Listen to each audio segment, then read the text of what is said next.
What's up, YouTube? For the Love of Toys here with the For the Love of Collecting Marvel Comics Spider-Man Wave, Spider-Man 2099. Spider-Man 2099 is Miguel O'Hara, who is a result of genetic engineering. Now, 2099, clearly, it's a time frame reference. Not really familiar with the 2099 and all these different Spider-Verse characters, so, had to do my research. Same type of stuff: strength, speed, stamina, agility, superhuman strength, and that's about it. Instead of being like Spider-Man shooting webs out, he has accelerated vision, he has natural weaponry, features claws in his fingertips and things like that, longevity. His unique physiology affords him an extended lifespan. So this is reading, straight off the site, so you can have an overview of Spider-Man 2099, so you can know his powers and things like that and his name. All right. So I figured I'd do it this way from now on when I don't have a lot of familiarity with the characters. All right. Makes it a lot easier for both of us. All right. Makes me a little happier too, to have some insight on what I'm buying, other than it just being Spider-Man, which is enough for me. All right. So anyway, we're here about Spider-Man 2099. He comes with 3 sets of hands, and that's it. No extra head, nothing. Figure's pretty good. We have some Spider-Man 2099s that I have that I'll show as usual in my normal comparisons and things. But as I said, 3 sets of hands, no other accessories that I can tell. Looks like he has a cape on, so I'll count that as an accessory. Spider-Man 2099, Spider DNA, Spider-Man at the top, Marvel Comics, warnings, Hasbro, and 4+. All right, our normal back here. Let me back up a little bit. You have Spider-Man 2099 up there at the top, Spider-Man 2099, Spider-Man Marvel, and our 3D toy representation. Bring it up a little closer so we can read up together. And the figures from the wave, we have Spider-Man 2099, which I reviewed, Uncanny Spider-Man Nightcrawler, which I reviewed, Spider-Man Venom, or Spider-Venom, I have not seen him in the stores, Marvel's Owl, I have not seen him in the stores, Hypno Hustler, I just reviewed. Please check out that review, and please rate, comment, and subscribe, and thumbs up or thumbs down if you don't like the video. I appreciate, when you watch the video, even if it's for a minute, you can just thumbs up and thumbs down. It doesn't take a long time. All right? And Cardiac, who I also have not seen on the shelves yet. All right? So, the read-up says as follows. In the year 2099, a lab assistant rewrites the genetic code of scientist Miguel O'Hara, turning him into Spider-Man. All right? So there you go. Nice little overview. Doesn't say much, as usual. The one sentence and a half, but that is like how short they are. But you got all those other languages, so I guess you got to fit them in. All right? So let's get Spider-Man 2099 out of the packaging and see if you would like to purchase Spider-Man 2099. Hold on. Okay, here's Spider-Man 2099 is out of the packaging, and before I put it down, play with him a little bit to see what his engineering was like. And this Spider-Man might be one of the best engineered Spider-Man that they have made. I have not watched a review on this Spider-Man, so going off of what I'm seeing for myself right now.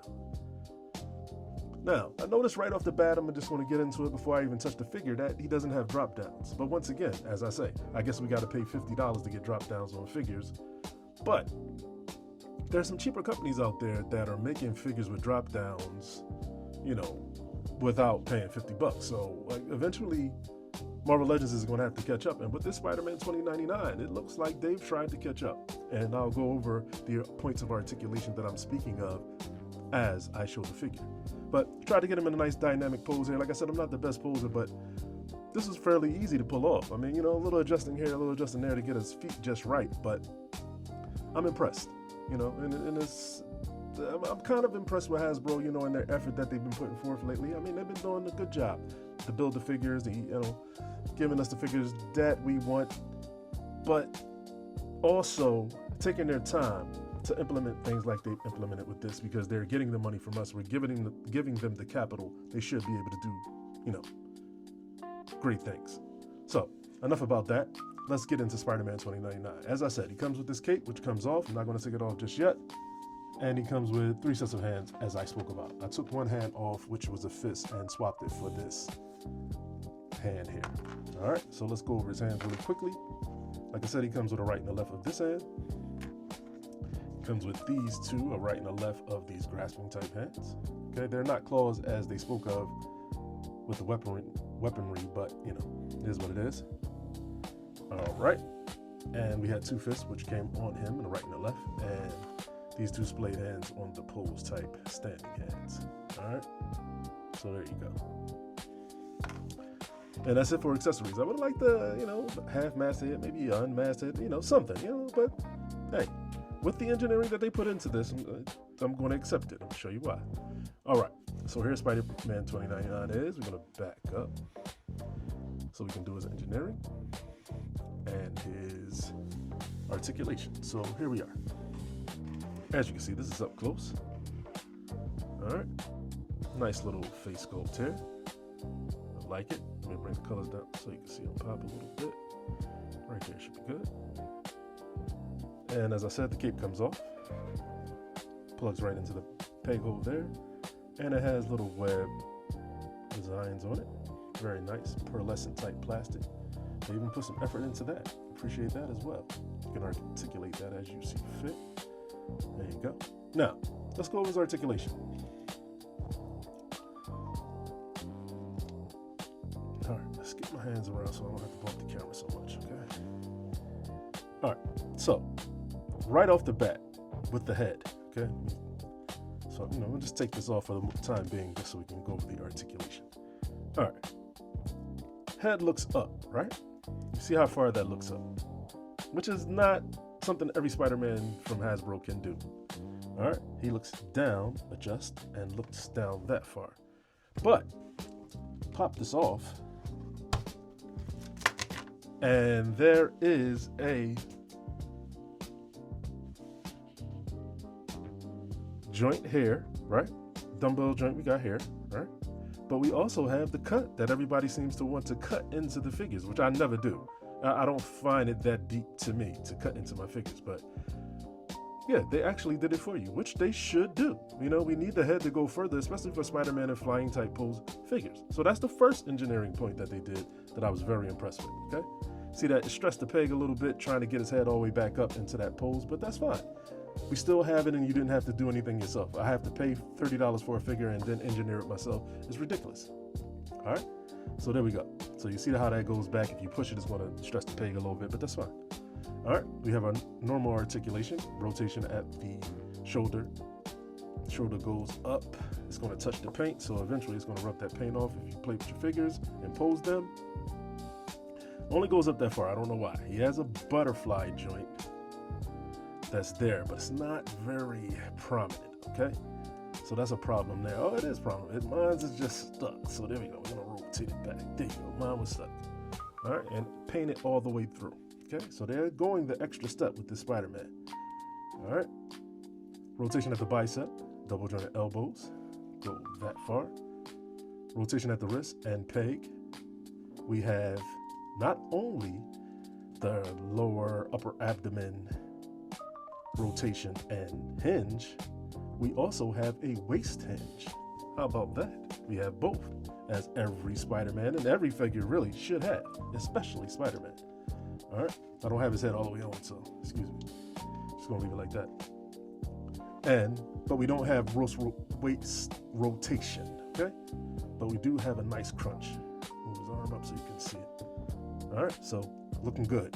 Now, as far as drop downs, we do have drop downs. Excuse me, I thought we didn't. You see that gap, right? We don't have to pay $50 for drop downs. Maybe Hasbro is listening to my videos. Yeah, right. Anyway, his leg goes up that far, out that far. And you know, once you got the drop downs, you get almost a full split. Just force them down a little bit and it's almost a full split. All right. Rotation at the upper thigh, double jointed knees, rotation at the calf, hinge, and rocker. Look at that rocker. All the way up to the top of his cat ankle. That is awesome. And guess what else we have? Toe articulation. Stop. Hasbro was really feeling Spider-Man 2099, let me tell you.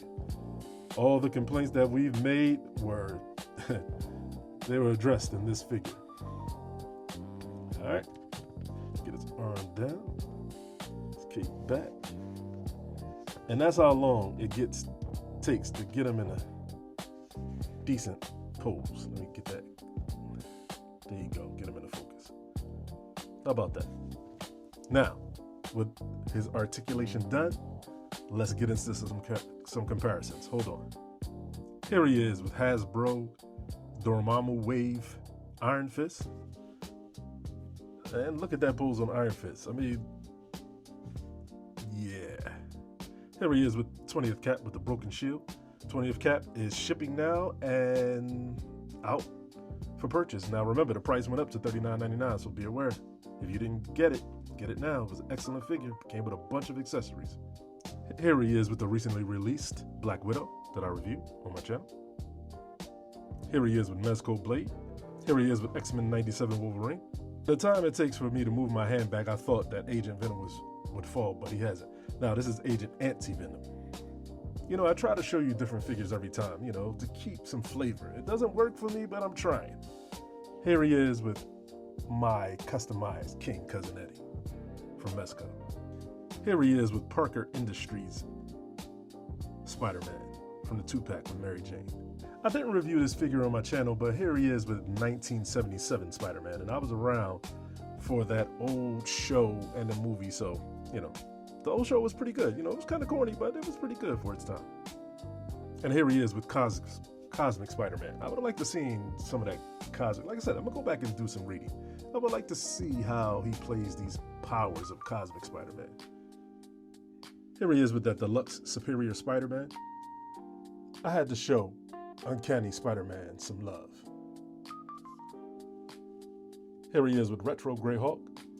Here he is with the other Spider-Man 2099 that we've gotten. This was the Sandman Build-A-Figure wave, I believe. This was a nice figure. I like the colors and I like the scheme of this. Here he is with Hobgoblin Wave Spider-Man 2099. Now, as you can see, this figure holds up. He's a little skinny, color's a little darker, a little thinner, but articulation-wise, he holds up. He has his cape and everything. He had a couple accessories with this figure. It has a little bit of marbleization or shininess, whatever, translucence, whatever you would like to call it. About the same engineering, you know. Figure has gotten better, of course, as it should. Here he is with Mezco Spider-Man 2099. You see it's different color schemes, and you know, I don't really promote Mezco and I don't review their figures and things because I don't like that when I order my figures it takes them forever to ship it and it's like I'm last on the list, so I take it personally for whatever reason. So that's why I never review them, but they are great figures. You know, they really do an outstanding job of implementing what they want their figures to be, and I want to give them their props. But as far as me ordering a whole lot of Mezco, I don't anymore because I don't like the way they ship their figures. Okay, shipping it from all the way across country when they have a shop right in New York. I could go on forever about them, so I'm just going to let it go. This was a great figure, and here it is, Mezco 2099. I had to give my figure of the year, one of my figures of the year, probably Juggernaut Gamerverse Wave. Quick look. And here he is with my final comparison, Maximum Spider-Man. Now that you see all the engineering that Spider-Man 2099 has for $27, do you really think that the love and the hate that Maximum Spider-Man got was justified? You go ahead and make it up in your mind and try to make it right for yourself. $50 for this Spider-Man, or $59.99, which most places charge, but I think it was $49.99. Even though he came with a bunch of accessories that we really didn't need, the engineering is damn near on par for $27. Now, we could have just got this with a stripped down version and got less accessories, and maybe that would have made the price lower. But either way, you see what Hasbro is capable of for $27.99. Now you go ahead and justify the price of Maximum Spider-Man for yourself. But seeing is believing. And with that, should you buy a $20.99? Absolutely. If you don't own a $20.99, it's a no-brainer. And if you do own a $20.99, it's kind of an upgrade. So it's up to you. I just gave you the facts. You can make your own decision. With that, I'm for the love of toys. As always, whatever you do, do it for the love. Please rate, comment, and subscribe. Like I said, if you're watching a video, please give it a thumbs up or a thumbs down if you didn't like the content. But please interact with it. Don't just watch the video and not do anything. But please rate, comment, and subscribe. And as always, maybe I'll see you in the next one.